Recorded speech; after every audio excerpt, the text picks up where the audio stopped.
You're just sort of locked in. Structure. The universe is out there and it's affecting us.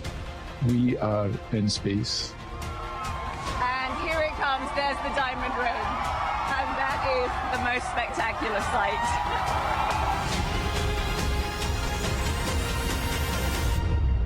If you haven't seen it, you haven't seen anything.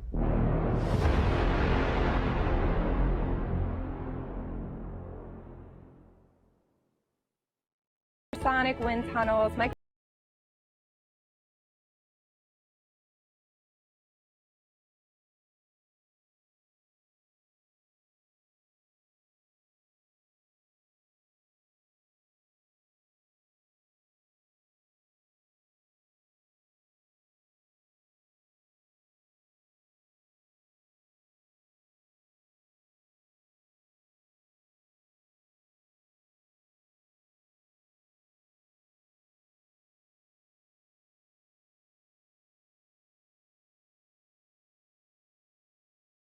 Because we're not looking at the bright being at that corona, that mass of gases that are coming out from the edge of the sun.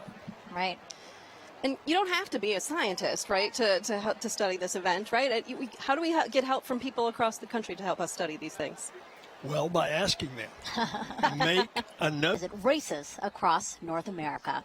We are anchoring our coverage from the heart of downtown Cleveland, Ohio, just down the road from NASA's Glenn Research Center, the only NASA center in today's path of totality.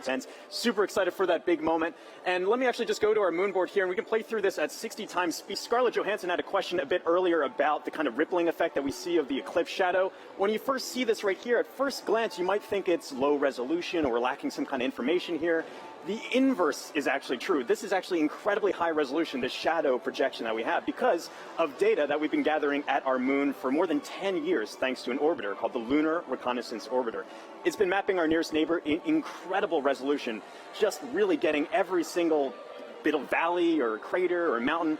All of those little imperfections on the moon are contributing to that shadow that we see rippling across the country. You're not going to be able to see that from the ground, but looking from space, you see that really cool effect of kind of the rippling there here. So let's just preview some things to come here. In Mazatlan, they have that last little crescent sliver of sun. For now, if you're in that area, make sure you keep your glasses on until that sun is completely blocked out by the moon. That's going to be in just a few moments. You're going to have a long duration there, 4 minutes and 17 seconds. That sounds like a lot of time, but it's going to move like that. So make sure you are ready on the pulse. Again, for all of our locations up on this path of totality here too, make sure you set a timer on your watch or a phone or something to remind yourself to look outside and experience this. You don't want to miss this. If you do miss it, you got a long time to wait for the next big one across America. That's going to be in 2045. So make sure you're watching and watching safely here. You just saw some footage from Kerrville and Cleveland as well. It's a little bit cloudy in some places, really hoping that that clears out in time for us to have that beautiful view. But in just a few moments right here, this eclipse is going to be coming up in Mazatlan, Mexico. So for now,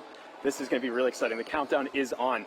So for Mazatlan, this is the last little bit here. Again, I'm always keeping an eye on that weather. And also one little note about our tool here too. If you wanted to see, this little icon kind of previews what the expected eclipse is going to look like at that given time. All these little googly eye features are clickable, hyperlinkable. You can kind of click on that. It'll snap you right to that exact time to get an idea for what it's going to look like in your neck of the woods. But for now, the big moment's coming up. Back to you, Megan. Let's check it out. All right, thank you, James. And as you can see, wow, we just have a tiny little faint sliver left of the sun in Mazatlan, Mexico. We are expecting totality in 1 minute and 35 seconds. You know, joining us now to walk us through this, Kelly Korrick, an astrophysicist with NASA's Heliophysics Division. Kelly, tell us about the science NASA is about to conduct right now in Mazatlan. So science that they're going to conduct is about the WB-57. So we're going to fly some planes over and make sure that we can actually see that solar corona, that that hot atmosphere that's around the sun that we're about to get once we reach totality. Yeah, and it looks like it's almost there. Yes, it's almost there. You know, we have a view right now of inside the cockpit of one of the WB-57s, or at least we're efforting one, because as you said, this is going to be a huge part of what we do in Mazatlan. Definitely, yeah. It's the there it is, Kelly. There it is. Oh, look at that view. So we're looking out. That's great. We're looking out, and it looks like we might be able to. We're seeing a lot of clouds, but hopefully a shadow as well as we're coming coming in to Totality there.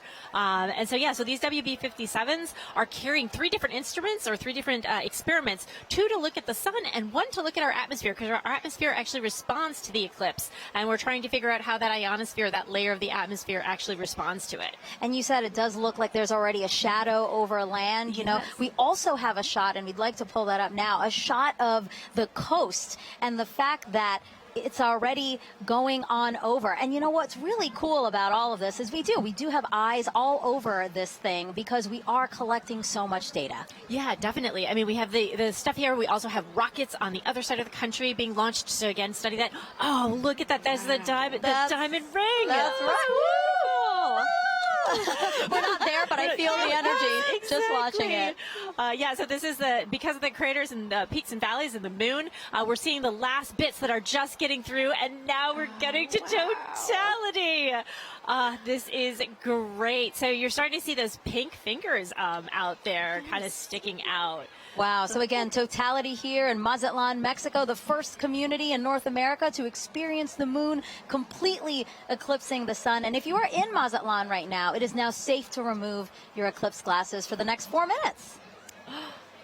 And you mentioned some of those pink filaments that we're seeing, right? Can you talk us a little bit through that, Kelly? Yeah, so those pink filaments, because they're helium rich, that's why they're appearing pink and they're hanging out there. Those could be the start of space weather. So there are tons of material, billions of tons of material that could possibly be one of those explosions for space weather. The reasons why we really study the sun and try to understand how to live with the sun. Well, can you explain why space weather is important to us here on Earth? Definitely. So it's not just satellites that are interested in space weather. It's also our power grids, because of those energetic particles coming from those big explosions that can happen in the sun. That could damage our power grids. It could also do things like interfere with GPS signals. And I know we all use our phones to navigate everywhere.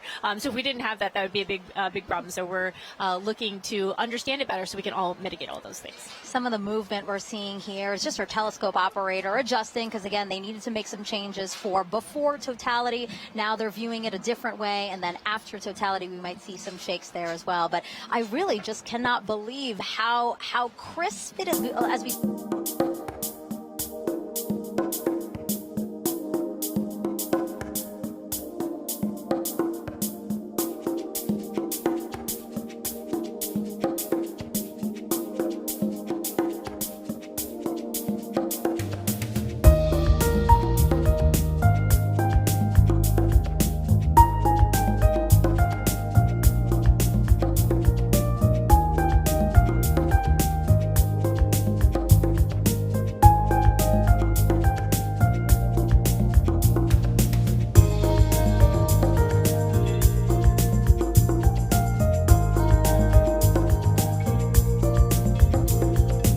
that we're doing with our own eyes. That is right. So it's a rare experience. Or even sharing it, you know. Millions of us so today. many people partake. Yep.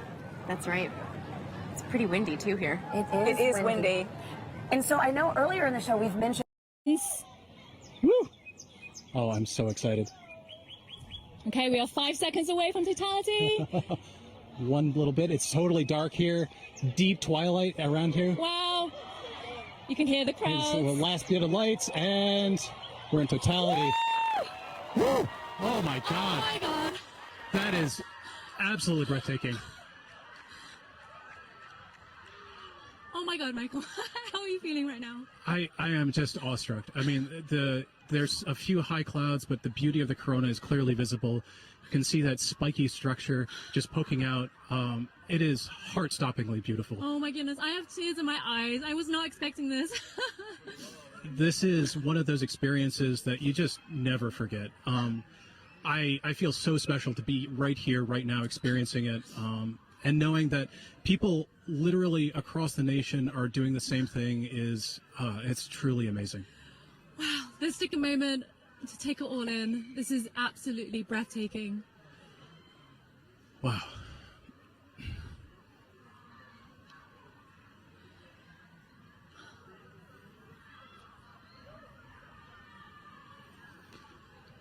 You can see that spiky structure of the corona. That's indicative of our approach to solar maximum. That asymmetrical nature of the corona happens when we're in solar maximum, and that's going to be happening in about a few months from now. So that means that this view of the corona will never happen again, ever. This is a completely unique view that even if you see a million solar eclipses, you'll never quite see one like this. So, Michael, you study the sun. What is it like to see the corona that you don't normally see? I mean, I just, there are no words. I spend my life studying this thing, and to be able to see it and feel it is, I mean, it's just tremendous. You can see a prominence in the chromosphere, the middle atmosphere of the sun is a pink spot. And that pink loop is what I spent 5 years doing a dissertation on. that one little pink loop. And it's just, it makes it all feel like it's in perspective now. I can't believe how clearly I can see those pink loops and the structures in the corona. We have an idea and it's affecting us. We are in space.